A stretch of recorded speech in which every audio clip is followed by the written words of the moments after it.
students. Today we are going to discuss the brief introduction to the story The Summer of the Beautiful White Horse. First of all, we are going to discuss about the author William Swan. William Swan was an American novelist, playwright and short story writer. तो William स्वन जो है वो एक American novelist है, playwright भी है and short story writer भी है। उनका जन्म जो है 31 अगस्त को 1908 में फ्रेस्नो कैलिफोर्निया में हुआ था। उनके फादर जो है 1905 में न्यूयॉर्क आते हैं, स्टार्टिंग प्रीचिंग इन आर्मेनियन एपोस्टलिक चर्च आर्मेनियन एपोस्टलिक चर्च में वो प्रीच करना शुरू कर देते। प्रीच होता है धर्म का उपदेश देना। एट द एज ऑफ 3, जब वो 3 साल के होते हैं उनके फादर की डेथ हो जाती है। तो श्रेयन जो है along with his brother and sister अपने भाई और बहनों के साथ जो है वो कहाँ पर चले जाते हैं, प्लेस एंड ऑर्फनेज। उनको एक ऑर्फनेज में भेज दिया जाता है इन ऑकलैंड कैलिफोर्निया में। ऑकलैंड एक जगह का नाम है, वहाँ पर इनको ऑर्फनेज में भेज दिया जाता है। वो अपनी एजुकेशन जो है अपने आप ही करते हैं, सपोर्टिंग हिमसेल्फ विद जॉब्स, और साथ में इसके अपनी एजुकेशन के साथ साथ वो जॉब भी करते हैं। Sreon decided to become a writer after his mother showed him some of his father's writings. जब उसकी मदर उसको उसके फादर की कुछ राइटिंग्स दिखाती है, उसके द्वारा लिखे हुए कुछ वर्क दिखाती है, उसके बाद जो है वो डिसाइड करता है कि वो भी एक राइटर बनेगा। इसका मतलब यह हुआ कि उसको इंस्पिरेशन अपने फादर से ही मिली थी। उसके बाद जो है His first stories appeared in 1930s. 1930 में उसकी जो फर्स्ट स्टोरी कलेक्शन वो आता है। 1940s में उसके बाद उसका शॉर्ट स्टोरी कलेक्शन आता है जिसका नाम होता है माय नेम इज आराम, और इसको जो है डिफरेंट लैंग्वेजेस में इसको ट्रांसलेट किया जाता है बाद में। ये तो था राइटर के बारे में। अब हम लेसन में कौन से कैरेक्टर्स हैं और इसमें हम पढ़ने क्या वाले हैं उसको डिस्कस करते हैं। तो कैरेक्टर्स कौन कौन हैं? सबसे पहले Aram, a 9-year-old Armenian boy belonging to a Carolinian tribe. Aram जो है वो 9 साल का होता है, जो कि किससे बिलोंग करता है? अर्मेनियन एक ट्राइब का नाम है जो कि अर्मेनिया में पाई जाती है, और जो कैरोलिनियन जो ट्राइब का ही एक पार्ट है। Murad, an Armenian boy of 13 belonging to Carolingian tribe, cousin of Aram. अरम का कजन होता है, 13 साल का होता है, और ये भी किससे बिलोंग करता है? कैरोलिनियन ट्राइब से। Uncle Khosrove, Aram's uncle, a crazy person with a powerful head. एक पावरफुल हेड वाला आदमी होता है जो कि अरम के अंकल होते हैं, और एक क्रेजी पर्सन है। क्रेजी मीन्स तो वो थोड़े से सनकी टाइप के हैं। उसके बाद आता है जॉन बायरो। जॉन बायरो होता है एक फार्मर होता है, उसका नाम क्या होता है? जॉन बायरो।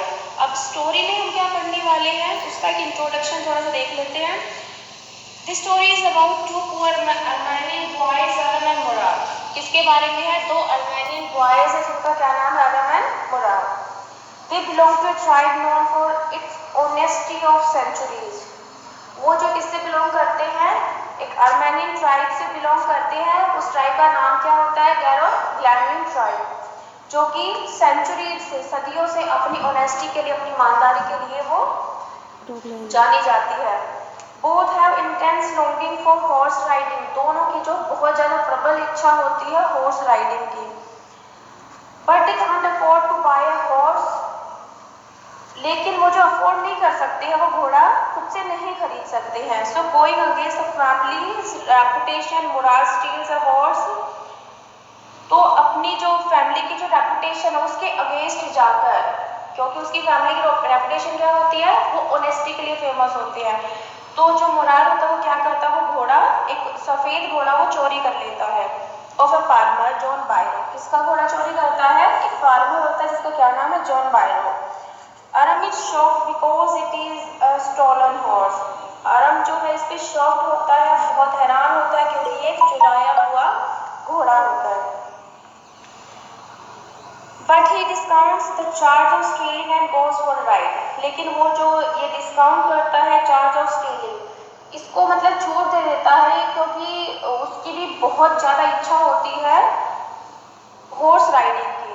तो वो जो है वो इसको मतलब ये जो चोरी होती है इसको वो छोड़ देता है और क्या करता है, गोज फॉर राइड के लिए चला जाता है। One day he overhears John Byron telling Uncle Khosrow about his missing horse। और एक दिन वो सुनता है जब जॉन बायरो जो है अंकल खोसरो को बता रहे होते हैं अबाउट हिज मिसिंग हॉर्स, अपने गुम हुए घोड़े के बारे में। He gives the news to Mourad. वो ये खबर जो है मुराद को देता है Aram. The next morning the horse is return to his real owner. और अगली सुबह जो हॉर्स होता है वो उसके रियल ओनर, जो उसका वास्तविक जो मालिक था, उसके पास उसको पहुंचा दिया जाता है।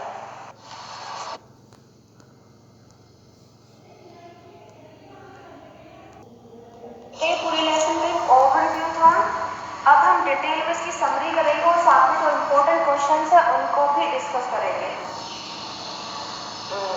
This is the story of Kublai Aram and Mourad of an Armenian tribe. ये जो स्टोरी है दो बॉयज की है जिसके क्या नाम होते हैं, अरम एंड मुराद, जो कि अर्मेनियन ट्राइब से बिलोंग करते हैं। For their family in spite of their deep poverty honesty was the point of honour. For the family, for their family, उनकी फैमिली के लिए क्या था, in spite of their deep poverty, बहुत ज़्यादा गरीब होने के बावजूद भी honesty was the point of honour. तो उनके लिए क्या था, ऑनेस्टी जो थी, उनकी ईमानदारी ही उनके लिए एक सम्मान की बात थी। They never stole or did anything wrong। वो कुछ भी चोरी नहीं करते थे और कुछ भी गलत नहीं करते थे, क्योंकि इसी के लिए वो फेमस थे, अपनी ऑनेस्टी के लिए। Aram and Mourad were cousins. Aram and Mourad दोनों कजन थे। While अरम was 9 years old, Murad was 30। अरम जो है 9 साल का था और मुराद जो है वो 13 years old था। मुराद was considered crazy by all who knew him। मुराद को जो है कैसे समझा जाता था, क्रेजी समझा जाता था, बाय ऑल, सबके द्वारा, जो भी उसको जानते थे। In fact this family had a crazy streak. In fact क्या था भाई, इनमें पूरी फैमिली में क्या था, एक क्रेजी स्ट्रीक थी। स्ट्रीक क्या होती है, प्रवृत्ति थी। मीन्स उनकी फैमिली में कोई ना कोई एक पर्सन हर एक जनरेशन में चला आ रहा था। क्रेजी का मतलब ये नहीं था कि वो, क्रेजी से मतलब यहाँ पे मैडनेस से नहीं है, पागलपन से नहीं है, बल्कि जो थोड़े सनकी होते हैं, वो पागल नहीं था, सनकी कह सकते हैं आप उनको। Their uncle Khosrove was also a crazy person. जैसे उससे पहले जो उनके अंकल खोसरो थे वो भी एक क्रेजी पर्सन थे, उनमें भी थोड़ी सी सनक थी, थोड़ा सा पागलपन था। टू व्हाटएवर वन सेड, जो कुछ भी कोई कहता, ही वुड से, वो कहते थे, इट इज़ नो हार्म, पे नो टेंशन टू इट। वो हमेशा ही कहते थे, चाहे कैसी भी बात होती तो उस बात पर वो कहते इट इज़ नो हार्म, इसका कोई नुकसान नहीं है, पे नो टेंशन टू इट, इसकी तरफ कोई ध्यान मत दो। One day his son came running to him and said that the house was on fire. एक दिन उसका बेटा जो है, बेटे का नाम क्या होता है, अराक होता है, वो दौड़ते हुए आता है और कहता है their house was on fire, उनके घर में आग लगी है।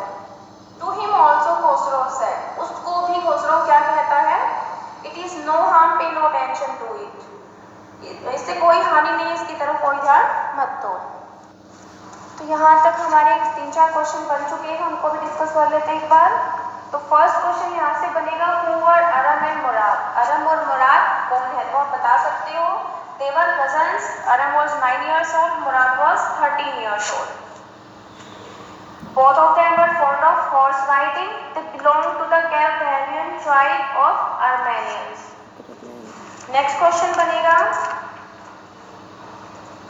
who was Murad, what did everybody think about him। मुराद कौन होता है, प्रत्येक उसके बारे में क्या सोचता है, क्या सोचता है प्रत्येक, everyone thought that Murad was a crazy person।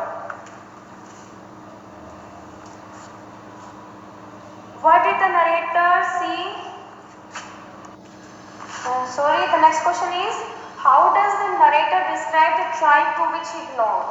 जिस ट्राइब से नरेटर बिलोंग करता है वह उसको कैसे डिस्क्राइब करता है, तो किस ट्राइब से बिलोंग करता है? The narrator says that it was a poor tribe to which he belonged, but these people were known for their honesty. क्या बताता है अपने ट्राइब के बारे में, कैसे डिस्क्राइब करता है कि उनकी जो ट्राइब है वो किसके लिए फेमस है? For their honesty. Everyone trusted them. प्रत्येक उन पर ट्रस्ट करता है. These people took pride in the fact that they were honest in spite of their poverty. प्रत्येक जो इस बात पे गर्व करता है कि वो जो है गरीब होने के बावजूद भी वो ऑनेस्ट है, वो जो है गैरोक्लेनियन ट्राइब से बिलोंग करते हैं. The next question is, what do you learn about the narrator's Uncle Khosrow? The narrator's Uncle Khosrow was a crazy person. He was a big man with a powerful hat of black hair. वो जो है एक बड़े आदमी है, was a big man with a powerful hat, जिनका एक powerful hat है of black hair, जिसपे क्या है? काले बाल है. He had the largest mustache in that area. उसकी जो है अपने एरिया में सबसे लंबी मूछें होती है. He had a furious temper, और वो जल्दी से क्रोधित हो जाता है, अपना आपा जल्दी से खो देता है. He was very irritable and impatient. वो बहुत जल्दी इरिटेट हो जाता है और impatient है, बिल्कुल जल्दी से चिड़चिड़ा और जल्दी से वो क्या होता है? impatient हो जाता है, मीन्स अधीर हो जाता है. He would stop anyone from talking by roaring. और वो सबको क्या करता है? He would stop anyone, किसी को भी वो रोक देता है from talking, बात करने से, by roaring means जोर से वो बोलकर, गरज कर बोलना means जोर से बोलकर वो दूसरों को चुप करा देता है. और क्या कहता है? It is no harm, pay no attention to it. तो ये पढ़ा हमने अंकल खोसरो के बारे में. अब आगे चलते हैं. There was such a streak in Murad also. ऐसी स्ट्रीक जो थी, ऐसी प्रवृत्ति किसकी होती है? मुराद की भी होती है. One day at 4 in the morning, और एक दिन सुबह के 4 बजे, he awoke Aram by tapping at the window of his room. वो जो उसकी विंडो पे टैप करके उसको उठाता है.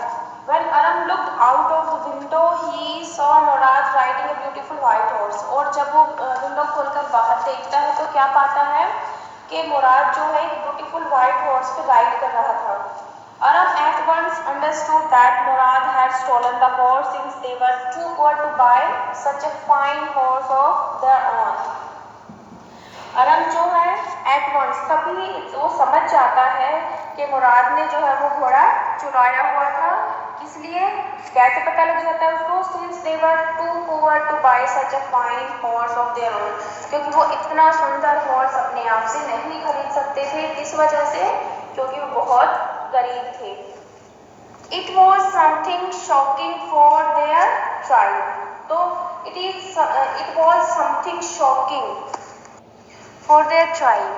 यह उनके कबीले में किसी के लिए भी एक चौंकाने वाली बात थी. तो यहाँ से इम्पोर्टेंट क्वेश्चन कौन सा बनेगा? What did the narrator see when he looked out of the window? Why couldn't he believe his eyes? What did the narrator see when he looked out the window? जब narrator जो window से बाहर देखता है तो क्या पाता है? Why couldn't he believe his eyes? और वो अपनी आंखों पर विश्वास क्यों नहीं करता है? क्या देखता है वो? कि मुराद जो है एक ब्यूटीफुल व्हाइट हॉर्स पे राइड कर रहा होता है और उसको इस अपनी आंखों पे विश्वास नहीं होता है. किस लिए? क्योंकि वो जो है इतना अच्छा घोड़ा खुद से नहीं खरीद सकते थे. किस लिए? क्योंकि वो बहुत ही गरीब थे. तो सेकंड क्वेश्चन क्या बनेगा? How did the narrator feel when he realised that his cousin had stolen the horse? जो नरेटर है, नरेटर कौन है? अरम है. अरम जो है क्या फील करता है जब उसको रियलाइज होता है, ये पता लगता है कि उसके कजन कौन था? मुराद ने उस घोड़े को चुराया था. The narrator belong to a poor tribe. जो नरेटर था वो बहुत गरीब था. But these people were known for their honesty. लेकिन ये लोग किनके लिए जाने जाते हैं? अपनी ऑनेस्टी के लिए। तो जब अरम को ये पता लगता है कि मुराद ने ये घोड़ा चुराया था तो उसको इसके लिए बहुत बुरा लगता है, क्योंकि पर्दे उन पर बहुत ज़्यादा ट्रस्ट करता है, उनकी ऑनेस्टी का सबको पता होता है। So the narrator was shocked, जो नरेटर था वो शॉक था ये देखकर। When he realized that his cousin had stolen the horse, he thought it is something shameful. तो क्या सोचता है कि ये कैसा है? Shameful है। अब आगे चलते हैं। But when Aram found that Murad had come to give him a ride, लेकिन जब अरम ये पाता है कि जो मुराद है वो वहाँ पर आया है किस लिए? उसको घोड़े पर राइड कराने के लिए, घोड़े की सवारी कराने के लिए आया है। He saw the whole thing in a different light. तो ये जो सारी चीज़ें, ये जो सारी घटना घटी थी वो उसको एक डिफरेंट लाइट में देखता है, एक अलग नज़रिए से उसको देखता है। He said that stealing a horse for a ride was not the same thing as stealing something else. तो वो इसको कैसे जस्टिफाई करता है? वो कहता है, He said that stealing a horse, कि वो कहता है कि घोड़ा चोरी करना for a ride, एक राइड के लिए, घुड़ सवारी के लिए, was not the same thing, वो सेम थिंग नहीं है, किसकी जैसी नहीं है? as stealing something else, जैसा हम कोई दूसरी चीज चुराते हैं, घोड़ा चोरी करना उसके जैसा नहीं है। The two went for a ride and then hid the horse in a deserted vineyard. उसके बाद वो दोनों जो है राइड के लिए चले जाते हैं और घोड़े को जो एक वाइनयार्ड, जो अंगूरों की बेल जहाँ पर लगी थी, डेजर्टेड होता जो बिल्कुल सुनसान था, वैसे उसको एक खेत में उसको छुपा देते हैं, एक फार्म में छुपा देते हैं। यहाँ से मोस्ट इम्पॉर्टेंट क्वेश्चन बनता है, the narrator was proud of his tribes honesty, कि नरेटर को जो बहुत ज़्यादा प्राउड होता है अपनी ट्राइब की ऑनेस्टी के लिए। Then why did he agree to enjoy riding a stolen horse, उसके बावजूद वो कैसे तैयार हो जाता है एंजॉय करने के लिए, उस चुराए हुए हॉर्स पर राइड करने के लिए वो कैसे तैयार हो जाता है?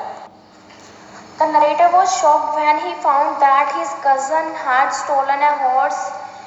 पहले क्या था, जब नरेटर शॉक्ड था ये देख कर के उसका जो कजन था मुराद, उसने घोड़ा चुराया था और उसको ये चीज़ कैसी लग रही थी?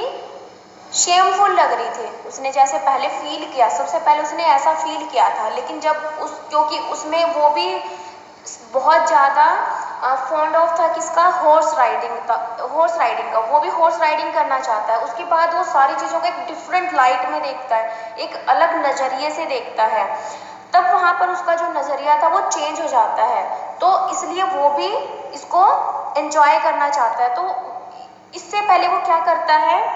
अपने आप को कंसोल करता है। कंसोल क्या कहकर करता है? But like his cousin, he too was fond of horse riding, so he consoled himself with a comforting thought. एक comforting thought आता है, एक विचार आता है उसके माइंड में। He said that, वो कहता है, stealing a horse for a ride was not the same thing as stealing money. वो कहता है कि राइड के लिए घोड़ा चोरी करना वो चोरी नहीं है, जैसा मतलब पैसे चुराने जैसा नहीं है, इसलिए वह एग्री हो जाता है हॉर्स राइडिंग के लिए। और इसके बारे में वो क्या कहता है?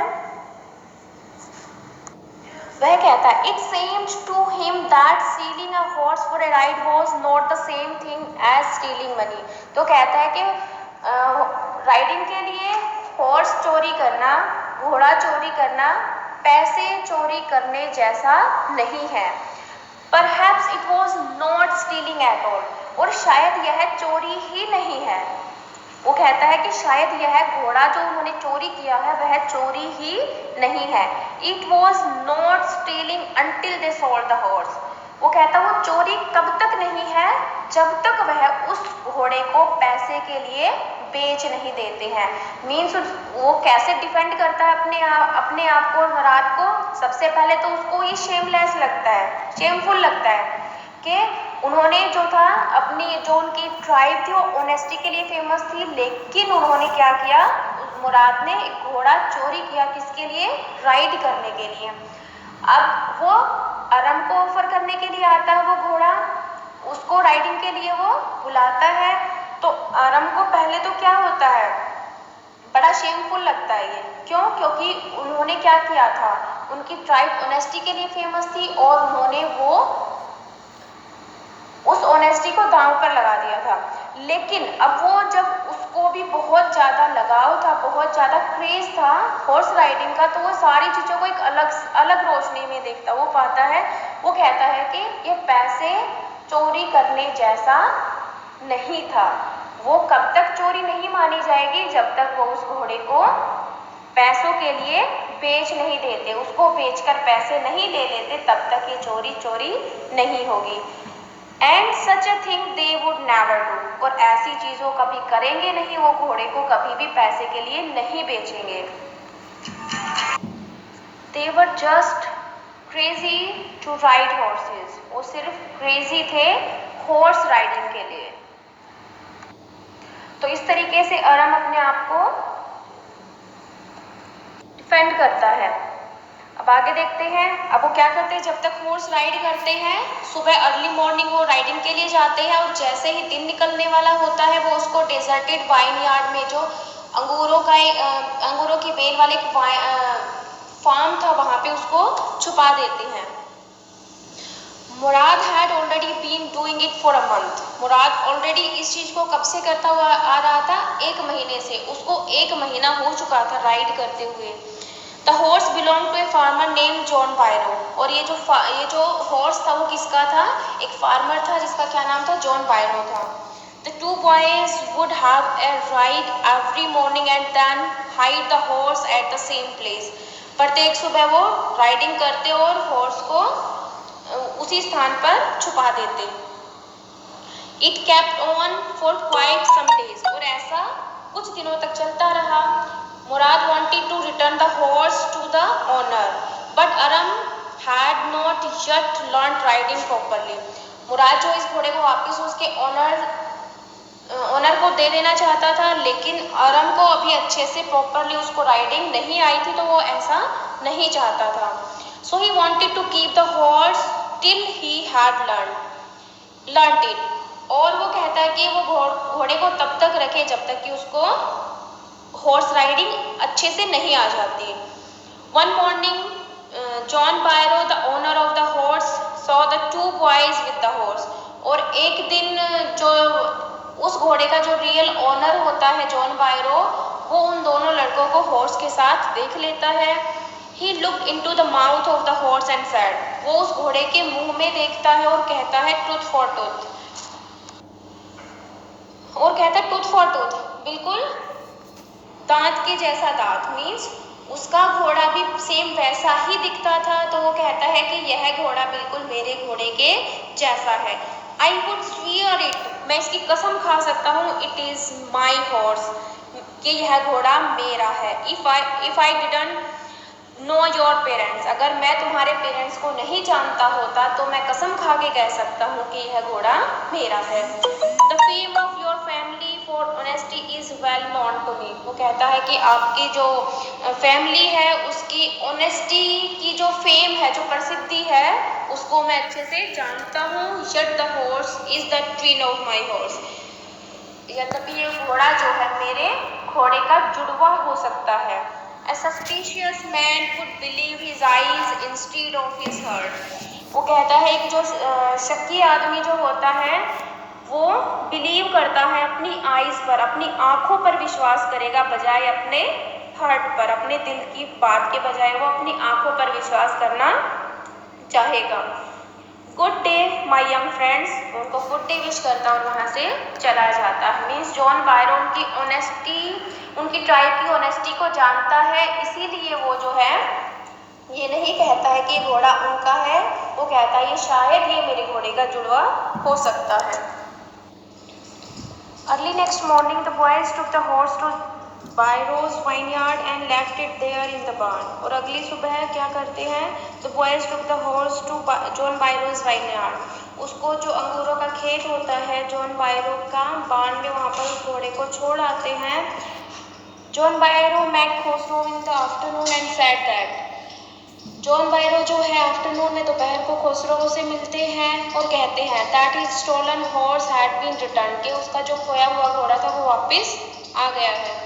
At this Khosrove became irritated and shouted, इस पर जो खोसरो होते हैं वो बहुत ज़्यादा इरिटेटेड होते हैं और वो चिल्लाते हैं quiet man quiet your horse has been return, pay no attention to it, आपका घोड़ा वापस आ गया है, इसकी तरफ कोई ध्यान मत दो।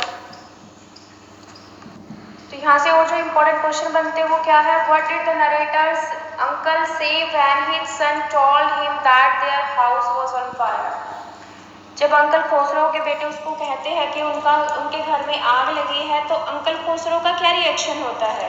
और यहाँ से ये क्वेश्चन जो है दो तरीके से इम्पोर्टेंट बन जाता है। एक तो जो अंकल खोसरो का जब हम कैरेक्टर बनाएंगे, कैरेक्टर लिखेंगे, तो उसमें भी आपने दोनों चीज़ें डालनी है। और अगर ये पूछा जाता है कि आपको कैसे पता लगता है कि वो एक क्रेजी पर्सन थे, तो उनके जो दो इंसिडेंट हुए थे ये हमने यहाँ पर बताने हैं। फर्स्ट कौन सा था, जब उसका जो बेटा था अनाग जब आकर उसको बोलता है कि उनके घर में आग लगी है तो वो क्या कहते हैं, इट इज़ नो हार्म, पे नो अटेंशन टू इट, क्योंकि उस टाइम पर वो क्या कर रहे थे, वो बार्बर शॉप पे थे और अपनी जो मस्टाश है उनको ट्रिम करवा रहे थे। सेकेंड इंसिडेंट कहाँ पर होता है, जब जॉन बायरो उनके घर पे आता है और जॉन बायरो उनको अपने जो स्टोलन हॉर्स, अपने चुराए हुए घोड़े के बारे में उनकी वाइफ को बता रहा होता है। तब जो अंकल खोसरो होते हैं वो इरिटेटेड हो जाते हैं और कहते हैं pay no attention to it, it is no harm. तो यही स्टेटमेंट वो बोलते हैं वहाँ पर भी। और जब लास्ट में वो जो दोबारा उनको बताता है, आफ्टरनून में उनसे मिलता है खोसरो को, और वो कहता है कि उसका घोड़ा जो खो गया था वो मिल गया है, तब भी वो बोलते हैं इट इज़ नो हार्म, पे नो अटेंशन टू इट। तो इससे जो है उनके जो एक क्रेजी स्ट्रीक उनके अंदर जो थी उसके बारे में हमें पता लगता है। नेक्स्ट क्वेश्चन है, how did John Byro react when he saw the narrator and his cousin with the stolen horse, John Byro का क्या रिएक्शन होता है, कैसे रिएक्ट करते हैं जब वो दोनों भाइयों को जो कजन होते हैं अरम और मुराद उनको घोड़े के साथ देखते हैं। तो वो क्या कहता है, क्यों कहता है, क्या बोल रहा था तब उसने कहा था कि वो जो है उनकी ट्राइब की ऑनेस्टी के बारे में उनको पता है। अगर वो इसके बारे में नहीं जानता होता तो वो वो कसम खा के बोल सकता था कि ये उसी का घोड़ा था। और एक सस्पिशियस मैन जो अपनी आइज़ के बजाय क्या अपनी आँखों पर विश्वास करता है बजाय अपने दिल के, तो यही बोलता है कि मैं तुम्हारी जो फैमिली की जो फेम है उसको वो जानता है, तो ये घोड़ा जो है उसके घोड़े का ट्विन हो सकता है, ऐसा वो उनको बताता है। And the last question, what did the narrator and his cousin do with the stolen horse in the end, जो नरेटर और उसका कज़न होता वो चुराए हुए घोड़े के साथ लास्ट में क्या करता, वो क्या करते हैं, उस घोड़े को जो है जॉन बायरो को रिटर्न कर देते हैं। ये मोस्ट इम्पॉर्टेंट क्वेश्चन है यहाँ से। तो यहाँ पर हमारे जो इम्पोर्टेंट क्वेश्चंस हैं और जो समरी थी लेसन की वो कंप्लीट हो जाती है।